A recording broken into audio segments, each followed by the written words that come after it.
ডিপ্রেশনে ভুগছেন, পেরেশানিতে আছেন, খুব বেশি দুশ্চিন্তায় আছেন, কোনো কিছু ভালো লাগছে না, আল্লাহর সাথে একটু কথা বলেন। আল্লাহ, আপনি আমার সৃষ্টিকর্তা, আপনি আমার মালিক, আপনার কাছে আমার ফিরে যেতে হবে। আপনার কত অবাধ্য হয়েছি, কত নাফরমানি করেছি, কত সীমালঙ্ঘন করেছি, কত নির্দেশ অমান্য করেছি, কত নিষেধ লঙ্ঘন করেছি। আল্লাহ, এগুলোর জন্য পাকড়াও করলে আমার কোনো উপায় থাকবে না। মালিক, এখনো নাকের ডগা নিঃশ্বাস আছে, এখনো ক্ষমা চাওয়ার সুযোগ আছে। আপনি ক্ষমা চাইলে ক্ষমা করে দেন। আমি তওবা করছি, আর কখনো নির্লজ্জ কাজ করব না, আপনার নাফরমানি করব না। আপনি আমার অমুক পাপটা মাফ করে দেন, তমুক পাপটা মাফ করে দেন, আমাকে পাপ থেকে বাঁচায় রাখেন।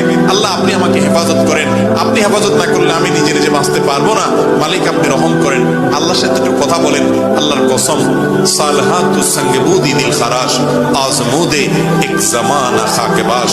পাথর হয়ে বহুদিন ছিলেন ভাই, একটু আল্লাহর সাথে কথা বলেন, চোখের পানি ফেলেন, দোয়া করেন। বিশেষ করে ভোর রাতের দোয়া, ভোর রাতের দোয়া, এটা গুলি মিস হলে মিস পাই না ভাই।